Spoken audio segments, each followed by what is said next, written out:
2020 ಪ್ರಾರಂಭ ಮಾಡಿದ್ವಿ ಒಂದು ಒಳ್ಳೆಯ ಕ್ಷಣದಲ್ಲಿ. ಆನಂತರದಲ್ಲಿ ನಮ್ಮ ಅದರಲ್ಲಿ ಇದ್ದಂಥ ಉದ್ದೇಶ ಸುಭಾಷ್ ಪಾಳೇಕರ್ ಕೃಷಿ ಪದ್ಧತಿಯನ್ನೇ ನಾವು ಪರಿಪೂರ್ಣ ಅಳವಡಿಸಿಕೊಳ್ಳಲೇಬೇಕು, ಅದನ್ನೇ ಜಾರಿ ತರಬೇಕು ಅನ್ನೋ ಉದ್ದೇಶ ಇತ್ತು.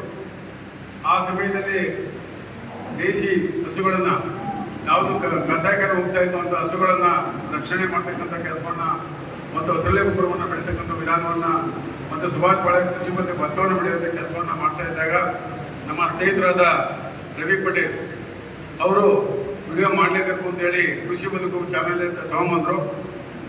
ಬಂದ ನಂತರ ಸುಮಾರು 200 ಜನ ಅದಕ್ಕೆ ಸಬ್ಸ್ಕ್ರೈಬ್ ಆದರು. ಅದು ಬೈಲಹೊಂಗಲದಿಂದ ಹಿಡಿದು ಒಳ್ಳೆ ನಮ್ಮ ಕೋಲಾರದವರೆಗೂ ಸಬ್ಸ್ಕ್ರೈಬರ್ ಬಂದರು, 200-250 ಜನ ಬಂದರು. ಆನಂತರದಲ್ಲಿ ನಾವೆಲ್ಲ ಯಾಕೆ ಸೇರಿ ಸುಭಾಷ್ ಪಾಳೇಕರ್ ಹುಟ್ಟುಹಬ್ಬವನ್ನು ಮಂಡ್ಯದಲ್ಲಿ ಆಚರಣೆ ಮಾಡಬಾರ್ದು ಅಂತೇಳಿ ಒಂದು ಯೋಚನೆ ಬಂತು. ಅಷ್ಟೊತ್ತಿಗೆ ನಮ್ಮ ಮಹೇಶ್ ಅಣ್ಣವರು ಒಂದು ಕಾರ್ಯಕ್ರಮವನ್ನು ಮಾಡಿದ್ದು, ಅವರು ಸಹ ಸ್ನೇಹಿತರಾದರು. ಅವರು ಮಳವಳ್ಳಿಯ ವೆಂಕಟಪುರ MLA ಮತ್ತು MP ಆಗಿದ್ದ ಚಂದ್ರಶೇಖರಮೂರ್ತಿ ಅವರು ತಮ್ಮವರು. ಇವರು ಉದಯನಗರ ಬಸ್ ಅಂತ ಅವೆಲ್ಲ ಕೇಳಿರ್ತೀರಿ, ಒಂದು 150 ಬಸ್ ಇರ್ತಕ್ಕಂಥ ಒಂದು ಸಂಸ್ಥೆ. ಆ ಸಂಸ್ಥೆ ಪಾಲ್ದಾರವರು ಅವರು ಸಹ ಜೊತೆಯಲ್ಲಿ ಸಿಕ್ಕಿದ ಮೇಲೆ ಒಂದು ಆನೆಬಲ ಬಂದಂಗಾಯಿತು. ಆ ಹುಟ್ಟುಹಬ್ಬ ಆಚರಣೆಗೆ ಒಂದು ಪ್ರೆಸ್ ಮೀಟ್ ಮಾಡಿದ್ದಷ್ಟೇ, ಬೇರೆ ಏನಿಲ್ಲ. 300 ಜನ ಸೇರಿದ್ರು. ಅದು ಪ್ರೆಸ್ ಮೀಟ್ ಮಾಡಿದ್ದು ಬಹಳ ಕೇವಲ 4 ದಿವಸಕ್ಕೆ 300 ಜನ ಸೇರಿದ್ರು. ಅವಾಗ 75ನೇ ವರ್ಷದ ಹುಟ್ಟುಹಬ್ಬ, ನಮ್ಮ ಸುಭಾಷ್ ಗುರುಗಳ ಹುಟ್ಟುಹಬ್ಬ 75 ವರ್ಷದ್ದು. ಆಗ 75 ತೆಂಗಿನ ಸಸಿಗಳನ್ನು ನಮ್ಮ ರೈತಾಪಿ ಜನರಿಗೆ ಯಾರು ಸುಭಾಷ್ ಕೃಷಿ ಪದ್ಧತಿ ಮಾಡ್ತಕ್ಕಂಥ ಮೊದಲಿಗರಿಗೆ ಮತ್ತು ಬರುವಂಥವ್ರಿಗೆ ಹಂಚಿಕೆ ಮಾಡಿದ್ವಿ. ಅದೊಂದು ರೀತಿಯಲ್ಲಿ ಬಯಲಿಗೆಂದು ಗುರುಗಳವಾಗ ಸುಮ್ಮನೆ ಹಾಗೆ ನಾನೇ ಕೇಳಿದೆ, ಕಾರ್ಯಾಗಾರ ಮಾಡ್ಬೋದೇನು ಅಂತ. ಧೈರ್ಯ ಅಲ್ಪ ಸ್ವಲ್ಪ ಇತ್ತು, ಸಾಮಾಜಿಕ ಸೇವೆಗಳನ್ನು ಮಾಡ್ತಾ ಇದ್ದೆ, ಸಂಪರ್ಕ ಇತ್ತು, ಧೈರ್ಯ ಇತ್ತು, ಇಲ್ಲ ಅಂತಲ್ಲ. ಆದರೂ ಸಹ ಇದೊಂದು ದೊಡ್ಡ ಕಾರ್ಯಕ್ರಮ ಹಾಗೆ ಕೇಳಿದೆ.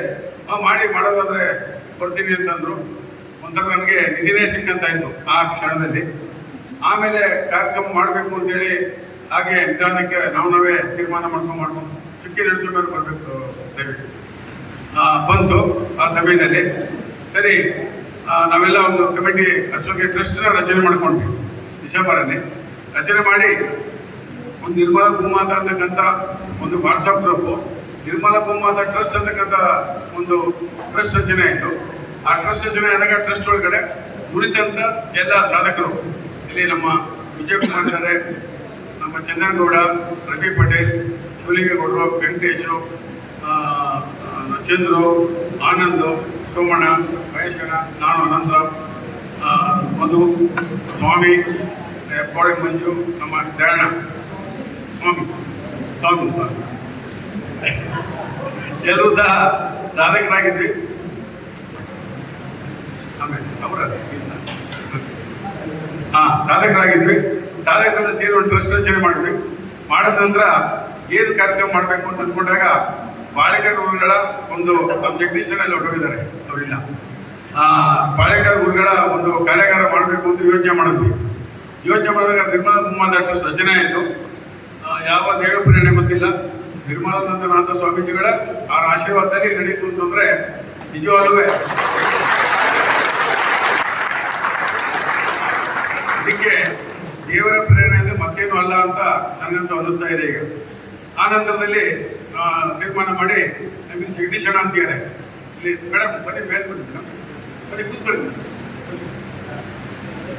ಬನ್ನಿ ಮೇಡಮ್, ಪ್ಲೀಸ್ ಬನ್ನಿ.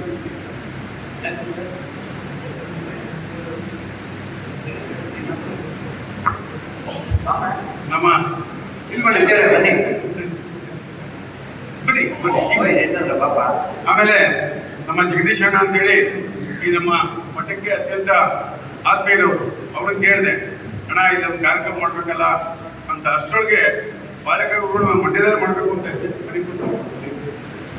ಮಂಡ್ಯದಲ್ಲಿ ಮಾಡಬೇಕು ಅಂತ ಇದ್ವಿ. ಪಾಳೇಕರ್ ಗುರುಗಳು ಹೇಳಿದ್ರು, ನೀವು ಚಿಂಚಗಿರಿ ಮಠದಲ್ಲಿ ಮಾಡಿ ಅಂತ ಆದೇಶ ಕೊಟ್ಟರು. ಅವ್ರು ಆದೇಶ ಕೊಟ್ಟ ಮೇಲೆ ಸ್ವಲ್ಪ ನಡಕ ಆಯಿತು. ಯಾಕೆ ಅಂತಂದರೆ ಚುಂಚನಗಿರಿ ಮಹಾಸಂಸಾರ ಮಠದಲ್ಲಿ ಮಾಡೋದಂದ್ರೆ ಅಷ್ಟು ಸುಲಭ ಅಲ್ಲ. ಜೊತೆಗೆ ಮಂಡ್ಯಕ್ಕೆ ಒಂದು 75 ಕಿಲೋಮೀಟರ್ ಆಗುತ್ತೆ. ಅವ್ರು ಆದೇಶ ಕೊಟ್ಟ ಮೇಲೆ ನಾವು ತಲೆಗಾಗಲೇಬೇಕು. ಗುರುಗಳ ಆದೇಶ ಕೊಟ್ಟಾಯಿತು. ಸರಿ, ನನ್ನ ಜಗದೀಶಣ್ಣ ಕೇಳಿದೆ, ಅಣ್ಣ ಈ ಥರ ಮಾಡಬೇಕು ಅಂತ ಇದ್ದೀವಿ, ಸ್ವಲ್ಪ ಕೈ ಜೋಡಿಸ್ತೀವಿ, ನಮ್ಮ ಒಂದು ಒಳ್ಳೆ ಕಾರ್ಯಕ್ರಮ ಇದು. ಮುಖ್ಯವಾಗಿ ಮಣ್ಣು ಉಳಿಯುತ್ತೆ, ರೈತರು ಆತ್ಮಹತ್ಯೆ ತಡೆಯುವಂತಾಗುತ್ತೆ, ಗೋವು ಉಳಿಯುತ್ತೆ, ಸ್ಥಳೀಯ ಸಂಪೂರ್ಣಗೊಳಿಸಿ ಮಾಡುವಂತಹ ಒಂದು ಕೃಷಿ ಪದ್ಧತಿ. ಬಾಳೆಕಾಯಿ ಗುರುಗಳು 76ನೇ ವಯಸ್ಸಲ್ಲೂ ಸಹ ಉತ್ಸಾಹಿತರಾಗಿ ಒಪ್ಕೊಂಡಿದ್ದಾರೆ. ದಯವಿಟ್ಟು ಸಹಾಯ ಮಾಡುವಂತ ಕೇಳ್ಕೊಂಡೆ. ಆಯ್ತು ಅಂತ ಒಪ್ಕೊಂಡು ಒಂದು ಪ್ರಸನ್ನನಾಥ ಸ್ವಾಮೀಜಿಗಳನ್ನ ನಾವು ಸಂಪರ್ಕ ಮಾಡಿದ್ವಿ. ಅವರು ಸುಮಾರು 2 ರಿಂದ 3 ಗಂಟೆಗಳ ಕಾಲ ನಮ್ಮನ್ನ ಪರೀಕ್ಷೆ ಮಾಡಿದ್ರು. ಮಾಡಿ ಆ ನಂತರದಲ್ಲಿ ಸುಮಾರು ಒಂದು 15-16 ಸಲ ಇಲ್ಲಿಗೆ ಓಡಾಡಿದ್ವಿ. ಮೊದಲು ಕಾರ್ಯ ಅಂದ್ಕೊಂಡಿದ್ದು ಪಾಂಪ್ಲೆಟ್ಗಳನ್ನ ಕರಪತ್ರಗಳ ಸಿದ್ಧತೆ ಮಾಡಿದ್ವಿ. ಕರಪತ್ರಗಳ ಸಿದ್ಧತೆ ಮಾಡುವಾಗ ಅದರ ಜೀವಾಮೃತವನ್ನು ಮತ್ತು ಸುಭಾಷ್ ಪಾಳೇಕರ್ ಕೃಷಿ ಪದ್ಧತಿ 4 ಚಕ್ರಗಳ ಕುರಿತಂತ ವಿವರವನ್ನ ಹಾಕಿ ಆ ಕರಪತ್ರ ಸಿದ್ಧತೆ ಮಾಡಿದ್ವಿ. ಕೇಳಿದ್ವಿ ಅವರ ಮೀಟಿಂಗ್ ಮಾಡಿ ಒಂದು 2000 ಪೋಸ್ಟರ್ಗಳನ್ನ ರೆಡಿ ಮಾಡಿಕೊಂಡು ಎಲ್ಲ ಗ್ರಾಮ ಪಂಚಾಯತಿಗಳು, ಎಲ್ಲ ಹಾಲು ಉತ್ಪಾದಕ ಸಹಾಯಕ ಸೊಸೈಟಿಗಳು, ರೈತ ಸಂಪರ್ಕ ಕೇಂದ್ರಗಳು, ಪ್ರಾಥಮಿಕ ಸಹಕಾರ ಸಂಘಗಳು ಇಷ್ಟೂ ಜನಕ್ಕೆ ತಲುಪಿಸ್ಬೇಕು ಅಂತ ನಾವೆಲ್ಲ 9ರಿಂದ ಮನಸ್ಸು ಮಾಡಿ ಅವಾಗ ಇಡೀ ಜಿಲ್ಲೆಯ ಪ್ರತಿ ತಾಲೂಕಿನ ಪ್ರತಿ ಗ್ರಾಮದ ಪ್ರತಿ ಹಾಲು ಉತ್ಪಾದಕ ಸಂಘವನ್ನ, ಪ್ರತಿ ಗ್ರಾಮ ಪಂಚಾಯತಿಯನ್ನ, ಪ್ರತಿ ಪ್ರಾಥಮಿಕ ಸಹಕಾರ ಸಂಘವನ್ನ, ಪ್ರತಿ ರೈತ ಸಂಪರ್ಕ ಕೇಂದ್ರವನ್ನ ತಲುಪಲೇಬೇಕು ಅಂತ ಸಿದ್ಧತೆ ಮಾಡ್ಕೊಂಡ್ವಿ. ಭೂತ ತಲುಪಿದ್ವಿ ಅಂತ ಹೇಳ್ತಾ ಇಲ್ಲ, ಸುಮಾರು 70 ಭಾಗವಂತೂ ನಾವು ತಲುಪಿಬಿಟ್ಟು ಪ್ರತಿ ಹಳ್ಳಿಯಲ್ಲೂ ಹೇಳ್ಕೊಂಬಂದ್ವಿ. ಸುಭಾಷ್ ಭಾಯ್ ಕೃಷಿ ಪದ್ಧತಿಯನ್ನು ಅಳವಡಿಸಿ, ನಿಮ್ಮೂರಲ್ಲಿ ದೇಶೀಯ ಸುದ್ದಿ ಇಲ್ವಾ, ಎಷ್ಟು ದೇಶೀಯ ಸುದ್ದಿ, ಈ ಸಗಣಿ ಒಂದು ಮಹತ್ವ ಎಷ್ಟಿದೆ, ಹೆಸರು ಗೊಬ್ಬರದ ಮಹತ್ವ ಎಷ್ಟಿದೆ, ಯಾರು ಸಹ ಇದನ್ನ ಬಿಡಬೇಡಿ, ದಯವಿಟ್ಟು ಮಾಡಿ ಅಂತ ನಾವೆಲ್ಲ ಒಂದು ಟೀಮ್ ವರ್ಕ್ ಮಾಡಿದ್ವಿ. ಟೀಮ್ ವರ್ಕ್ ಮಾಡಿ ಎಲ್ಲ ಹಳ್ಳಿಗಳು ಸುತ್ಕೊಂಡ್ಬಂದ್ವಿ. ಅಂದ್ರೆ ಅಂದಾಜು 70-80 ಬಾರಿ ಸುತ್ತಾಡಿದ್ವಿ. ಆ ಪ್ರತಿಕ್ರಿಯೆ ತುಂಬ ಚೆನ್ನಾಗಿತ್ತು. ಹಳ್ಳಿಗಳಲ್ಲಿ ನಮ್ಮ ಪಾಳೇಕರ್ ಬಗ್ಗೆ ಸುಮಾರು ಜನಕ್ಕೆ ಗೊತ್ತಿತ್ತು, ಸುಮಾರು ಜನಕ್ಕೆ ಕೆಲವರು ಗೊತ್ತಿರಲಿಲ್ಲ. ಸರಿ ಮಾಡಬೇಕು ಅಂತೇಳಿ ಆಯಿತು, ಪ್ರಚಾರ ಮಾಡ್ಕೊಂಡ್ಬಂದ್ವಿ. ಪ್ರಚಾರ ಮಾಡಿಕೊಂಡು ಕೊನೆಗೆ ಇಲ್ಲಿಯೂ ಸಹ ನಮ್ಮ ಶ್ರೀಮಠದ ವತಿಯಿಂದ ಈ ಒಂದು ಸಭಾಂಗಣವನ್ನು ಮತ್ತು ಮಲಿಕೊಳ್ಳೋದಕ್ಕೆ ರೂಮ್ಗಳನ್ನು ಕೊಡುವಂಥ ವ್ಯವಸ್ಥೆ ಮಾಡಿಕೊಟ್ರು. ಮುದ್ದೆ ಮತ್ತು ಮಜ್ಜಿಗೆ ಮತ್ತು ಚಪಾತಿಯನ್ನು ಸಹ ಕೊಟ್ಟರು.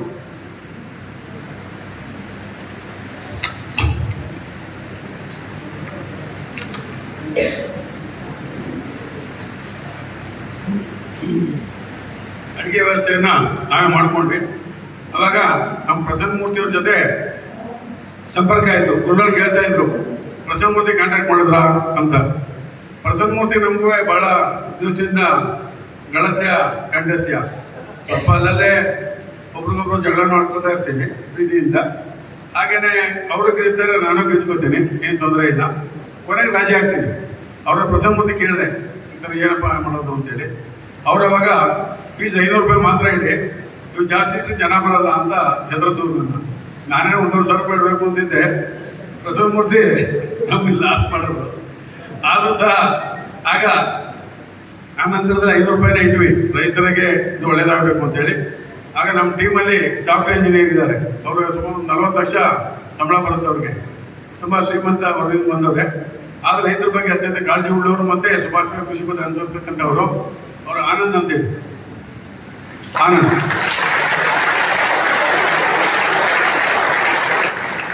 ಇವರು ಗೂಗಲ್ ಫಾರ್ಮ್ ಸಿದ್ಧ ಮಾಡ್ಕೊಡಿ ಅಂತ. ಇವ್ರಿಗೆ ಗೂಗಲ್ ಫಾರ್ಮ್ ಸಿದ್ಧ ಮಾಡ್ಕೊಡಿ, ನಾವು ಭಾಳ ಕರೆಕ್ಟಾಗಿ ಮುಟ್ಬೇಕು ಜನಗಳಿಗೆ, ನಮ್ಮ ರೆಕಾರ್ಡ್ ಸರಿ ಇರಬೇಕು.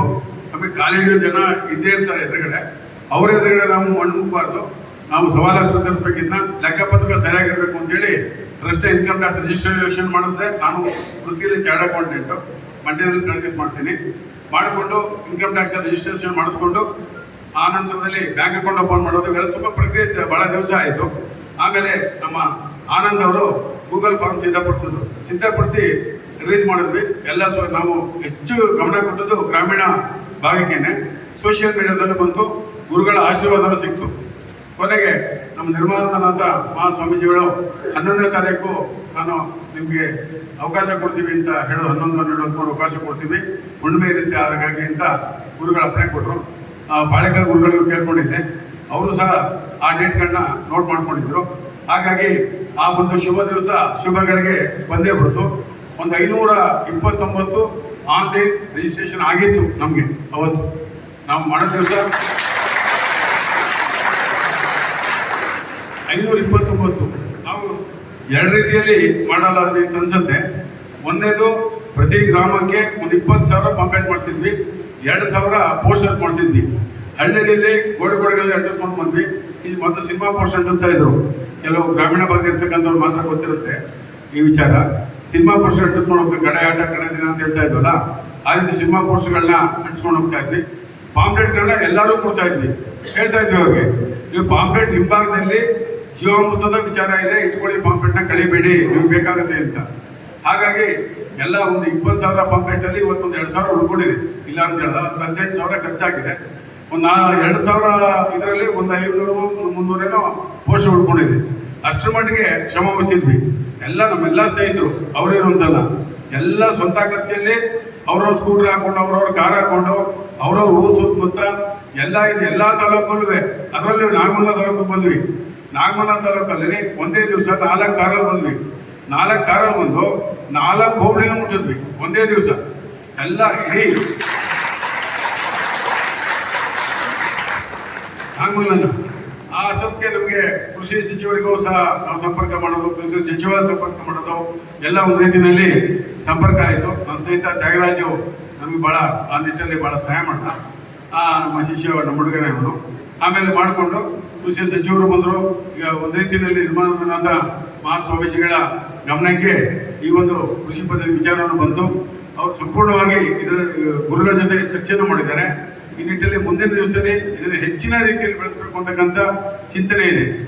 ಇದೆಲ್ಲಕ್ಕಿಂತ ಸರ್ಕಾರವೂ ಸಹ ಈ ನಿಟ್ಟಿನಲ್ಲಿ ಮುಂದುವರೆದಿದೆ. 14ನೇ ತಾರೀಕು ಒಂದು ಸಭೆಯನ್ನು ಸಹ ಏರ್ಪಡಿಸಿದ್ದಾರೆ.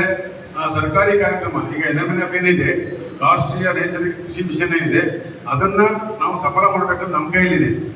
ನಾವುಗಳೇ ಮಾಡಬೇಕು. ಮುಖ್ಯವಾಗಿ ತಮ್ಮಲ್ಲೆಲ್ಲ ಹೊಸ ನಾಡನ್ನು ಕಟ್ಟೋಣ, ಹೊಸ ಬೀಡನ್ನು ಕಟ್ಟೋಣ ಅಂತ ನೀವೆಲ್ಲ ಬಂದಿದ್ದೀರ. ನೀವೆಲ್ಲರೂ ಸಹ ನಾಯಕರೇ. ಯಾಕೆಂದರೆ ನಮ್ಮ ಗುರುಜಿ ನನ್ನ ಹೇಳ್ತಾ ಇದ್ರು, ನಾವೆಲ್ಲ ಹುಚ್ಚು ಸಂತೆ ಇದು ಅಂತೇಳಿ. ನಾವೆಲ್ಲ ಹುಚ್ಚರೇ, ಇಲ್ಲಿ ಯಾರು ಸಹ ಇಲ್ಲಿ ಸಾಮಾನ್ಯವಾಗಿ ಇದ್ದವರು ಒಬ್ಬರು ಇಲ್ಲ. ಹಾಗಾಗಿ ನಮ್ಮ ಇವರು ಗಣೇಶ್ ಅಂತಿದ್ದಾರೆ ದಾವಣಗೆರೆಯವರು, ಅವ್ರು ಹೇಳ್ತಾ ಇದ್ರು, ನಿಮ್ಮದು ಮಂಡ್ಯ ಯಾವ ಜಿಲ್ಲೆ ಅಂತೆಲ್ಲ ಕೇಳಿ ನಮಗೆ ಸಹಾಯಸ್ಥಾನ ಚಾಚಿದ್ದಾರೆ. ಅವ್ರಿಗೂ ಸಹ ಗೌರವ ಇದೆ. ಈಗ ನಮ್ಮ ಜೊತೆ ಕೈ ಜೋಡಿಸಿರ್ತಕ್ಕಂಥವ್ರಿಗೆ ಅವರು ಸಹ ಹೇಳಿದ್ರು, ಗಣೇಶ್ ಅವ್ರಿಗೆ ಹೇಳಿದೆ, ನಿಮ್ಮ ಜಿಲ್ಲೆಯಲ್ಲೂ ಮಾಡಿ, ನಿಮ್ಮ ಪ್ರತಿಯೊಂದು ಜಿಲ್ಲೆಯಲ್ಲೂ ಇದೊಂದು ಮಾಡಲ್ ಅಂತ ಇಟ್ಕೊಳ್ಳೋಣ. ಈ ರೀತಿ ಮಾಡಲ್ ಇಟ್ಕೊಂಡು ಹಣ ಸಂಗ್ರಹಣೆ, ನೋಂದಣಿ ಇದೆಲ್ಲ ತುಂಬ ಸುಲಭ ಆಗುತ್ತೆ. ಗೂಗಲ್ ಫಾರಮ್ ಎಲ್ಲ ಮಾಡ್ಕೊಂಡು ಅಡ್ವಾನ್ಸ್ ಮಾಡ್ಕೊಂಡ್ರೆ ಆ ಥರ ಮಾಡಬೇಕು ಅಂತೇಳಿ ಈಗ ನಿಮ್ಮೆಲ್ಲರೂ ಜವಾಬ್ದಾರಿ ಇದೆ. ಈಗ ನಮ್ಮೆಲ್ಲರ ಕ್ಷಮಿಸಿ, ನಮ್ಮ ಮುಂದಿನ ಆಲೋಚನೆ ಅಂದರೆ ನಿರ್ಮಲ ಗೋಮಾತಾ ಏನು ಯೂಟ್ಯೂಬ್ ಚಾನಲ್ ಮಾಡಿದ್ದೇವೆ, ಅದು ನಿಮ್ಮದು, ನಮ್ದಲ್ಲ. ಇಲ್ಲಿ ಯಾರು ಶಿವರಾತ್ರಿಗಳು ಭಾಗವಹಿಸಿದ್ದೀರಿ, ಯಾರು ಮಾಡ್ತಾ ಇದ್ದೀರಿ, ಅವರು ನಿಮ್ಮ ಏನು ಸಾಧನೆಗಳಿದ್ದಾವೆ, ನೀವೇನು ಕಾರ್ಯಕ್ರಮಗಳು ಮಾಡ್ತೀರಿ, ಅದನ್ನು ದಯವಿಟ್ಟು ರೆಕಾರ್ಡ್ ಮಾಡಿ. ದಯವಿಟ್ಟು ಪ್ರತಿಯೊಂದು ಹಂತಲ್ಲೂ ಸಹ ರೆಕಾರ್ಡ್ ಮಾಡ್ತಾ ಹೋಗಬೇಕು. ಅದನ್ನು ನಮಗೆ ಕಳಿಸ್ತಾ ಹೋಗಿ ನಾವು ಅದನ್ನು ನೋಡಿಕೊಂಡು ಅಪ್ಲೋಡ್ ಮಾಡ್ತಾ ಹೋಗ್ತೀವಿ. ಯಾರು ಹೊಸ ಬಂದಿದ್ದೀರಾ, ದಯವಿಟ್ಟು ಒಂದು 10 ಗುಂಟೆಲ್ಲ ಪ್ರಯೋಗ ಮಾಡಿ. ಈಗ ಬಾಳೆಕ ಗುರುಗಳು ಹೇಳಿದ್ರು, ನಾವೆಲ್ಲ ಪ್ಲಾಸ್ಟಿಕ್ ಡ್ರಮ್ಗಳನ್ನೇ ಉಪಯೋಗಿಸ್ತೀವಿ. ನಾನು ಪ್ರಶ್ನೆ ಕೇಳಿದೆ, ಪ್ಲಾಸ್ಟಿಕ್ ಗಾಳೆಗಳನ್ನ ಹಾರಿಸ್ಬೋದಾ ಅಂತೇಳಿ. ಪ್ಲಾಸ್ಟಿಕ್ ಡ್ರಮ್ಮು, ಪ್ಲಾಸ್ಟಿಕ್ ಗಾಳೆ ಎರಡೂ ಬೇಡ ಅಂತ ಗುರುಗಳು ಹೇಳಿದ್ರು. ಯಾಕೆಂದರೆ ಪ್ಲಾಸ್ಟಿಕ್ನ ಸಣ್ಣ ಸಣ್ಣ ಸೂಕ್ಷ್ಮ ಕಣಗಳು ಬೇರುಗಳಿಗೂ ಸೇರ್ಕೊಳ್ಳುತ್ತೆ, ಅದು ಯಾವತ್ತೂ ಕೊಳೆಯಲ್ಲ, ಬೆಳೆಗಳಿಗೆ ಹಾನಿಕಾರಕ ಅಂತೇಳಿ. ನೋಡಿ, ಇದೆಲ್ಲ ದಿನೇ ದಿನೇ ಗೊತ್ತಾಗಿರ್ತಕ್ಕಂಥ ಒಂದು ಹೊಸ ವಿಚಾರಗಳು. ಅದಕ್ಕೆ ಪ್ಲಾಸ್ಟಿಕ್ ಡ್ರಮ್ಮನ್ನು ನಾವು ತ್ಯಜಿಸಲೇಬೇಕಾಗಿದೆ. ಹಾಗೆ ಘನಜೀವಮೃತ ಮಾಡಬೇಕಾದ್ರೆ ಕೋಣಜೀವನ ಮೇಲೆ ಮಾಡಬೇಕು, ಕಲ್ಲಿನ ಮೇಲೆ ಒಣಗಾಕಬೇಕು, ಅಥವಾ ಸಿಮೆಂಟ್ ಮೇಲೆ ಒಣಗಾಕಬೇಕು. ಆಗ ಮಾಡಿಕೊಂಡು ಅದನ್ನು ಮಾತ್ರ ಬಳಸಬೇಕು ಅನ್ನೋದನ್ನ ಗುರುಗಳು ಸೂಕ್ಷ್ಮ ಹೇಳ್ಕೊಟ್ಟಿದ್ದಾರೆ. ನಾನು ಚಾಚಿ ತಪ್ಪದೆ ನಾವೆಲ್ಲರೂ ಪಾಲಿಸಬೇಕು. ಹಾಗಾಗಿ ಯಾರ್ಯಾರು ಹೊಸದಾಗಿ ಬಂದಿದ್ದೀರಾ, 10 ಗುಂಟೆನಲ್ಲಿ ಮಾತ್ರ ಪ್ರಾಮಾಣಿಕ ಪ್ರಯತ್ನ ಮಾಡಿ. ನಾನು ಬಾಳೆಕಾಯಿ ಪದ್ಧತಿ ಮಾಡ್ತೀನಿ ಅಂತ ಸುಳ್ಳು ಹೇಳ್ಬೇಡಿ. ಆದಷ್ಟು ಮಾಡಿ 10 ಗುಂಟೆ ಮಾಡಿ. ನೀವು 1 ಎಕರೆ ಮಾಡಿ ಅಂತ ಖಂಡಿತ ಹೇಳಲ್ಲ. 10 ಗುಂಟೆ ಯಶಸ್ಸು ನೋಡಿ, ನಿಮಗೆ ಗೊತ್ತಾಗತ್ತೆ. ಆ ಬೆಳೆಯ ಸ್ವಾದ, ಸುಗಂಧ, ಪೌಷ್ಟಿಕತೆ ಎಷ್ಟು ಮಟ್ಟಿಗಿದೆ ಅಂತಕ್ಕಂಥ ನಿಮಗೆ ಗೊತ್ತಾಗುತ್ತೆ. ನಿಮ್ಮ ದನಗಳು ಯಾವುದು ಹುಲ್ಲು ತಿಂತವೆ, ಅದು ಬಂಜೆ ಆಗಿದೆ, ತೆನೆ ಆಗ್ತವೆ, ಹೋರಿ ಬರ್ತವೆ, ತೆನೆ ಆಗ್ತವೆ. ಅದು ನಿಮ್ಮ ಮನೆಯಲ್ಲಿರ್ತಕ್ಕಂಥ ಮಕ್ಕಳುಗಳಿಗೆ ಆರೋಗ್ಯ ಹೆಚ್ಚಾಗತ್ತೆ, ನಿಮ್ಮ ಆರೋಗ್ಯ ಹೆಚ್ಚಾಗತ್ತೆ. ದಯವಿಟ್ಟು ಅರ್ಥ ಮಾಡ್ಕೊಳ್ಳಿ. ಇದು ನಾವು ಮುಂದಿನ ಜನಾಂಗಕ್ಕೆ, ಮುಂದಿನ ಪೀಳಿಗೆಗೆ ಯಾವ ಮಣ್ಣನ್ನು ವರ್ಗಾಯಿಸಬೇಕು ಅಂತ ಇದ್ದೀವಿ, ಆರೋಗ್ಯಪೂರ್ಣ ಮಣ್ಣನ್ನು ವರ್ಗಾಯಿಸೋಣ, ಆರೋಗ್ಯಪೂರ್ಣ ಭಾರತ ನಿರ್ಮಾಣ ಮಾಡೋಣ, ಆರೋಗ್ಯಪೂರ್ಣ ಆಹಾರವನ್ನು ನಮ್ಮ ಮಕ್ಕಳು ಕೊಡೋಣ. ಯಾಕೆಂದರೆ ನಾವು ಮಹಾದ್ರೋಹ ಮಾಡ್ತಾ ಗುರುಗಳು ಹೇಳ್ತಾರೆ, ಎಚ್ಚರಿಕೆ ಕೊಡ್ತಾನೆ ಇದ್ದಾರೆ, ನೀವು ವಿಷವನ್ನು ಕೊಡ್ತಾ ಇದ್ದೀರಿ ಅಂತೇಳಿ. ದೇಶಿ ಹಸುವಿನ ಗೊಬ್ಬರದಿಂದ ಸಗಣಿಯಿಂದ ತಯಾರಾದ ಜೀವಾಮೃತವನ್ನು ಮಾಡಿ ಮಣ್ಣನ್ನು ನಾವು ಸಮೃದ್ಧ ಮಾಡೋಣ. ಆರೋಗ್ಯಪೂರ್ಣವಾದ ಭೂಮಿಯನ್ನು ರಚನೆ ಮಾಡಿ ಮುಂದಿನ ಜನಾಂಗಕ್ಕೆ ಆ ಭೂಮಿಯನ್ನು ಹಸ್ತಾಂತರಿಸುವ ಜವಾಬ್ದಾರಿಯನ್ನ ನಾವೆಲ್ಲ ಹೊತ್ಕೊಳ್ಳೋಕೆ ಬಂದಿದ್ವಿ. ಹೊಸ ನಾಡನ್ನು ಕಟ್ಟೋಣ, ಅದಂತೂ ಖಚಿತ. ಈ ಒಂದು ವಿಚಾರದಲ್ಲಿ ನಿಮ್ಮೆಲ್ಲರ ಸಹಕಾರವನ್ನ ನಾನು ಖಂಡಿತ ಬಯಸ್ತೇನೆ. ಕೊಡ್ತೀರಾ?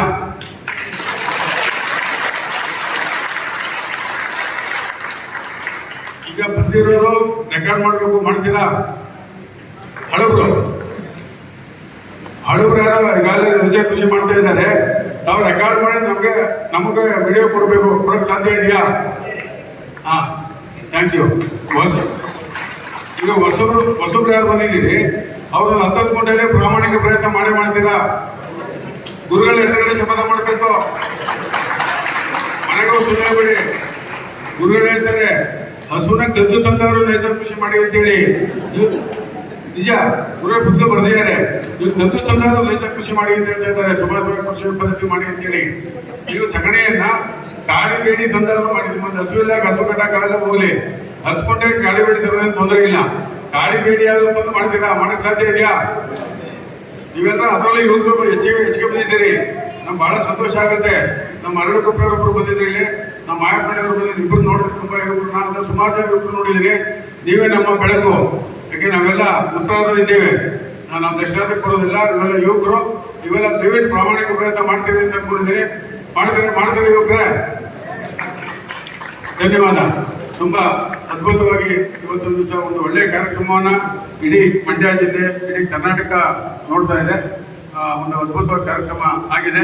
ಇದೆಲ್ಲ ಉಳಿಸಿ ಬೆಳೆಸಿ ನಾಡನ್ನ, ಹೊಸ ನಾಡನ್ನ ಕಟ್ಟೋಣ ಅಂತ ಹೇಳ್ತಾ, ಜೊತೆಗೆ ಈಗ ನಮಗೆ ಸಹಾಯ ಹಸ್ತವನ್ನ ಚಾಚಿರ್ತಕ್ಕಂಥ 3 ಜನ, ಎಲ್ಲರ ಪರವಾಗಿ 3 ಜನವನ್ನ ಕರೀತಾ ಇದ್ದೇವೆ. ಅವರು ಗುರುಗಳ ಮುಂದೆ ಒಂದು ಆಶೀರ್ವಾದವನ್ನ ಮಾಡಿಸ್ತಾ ಇದ್ದೇವೆ. ಯಾರ ಹೆಸರು?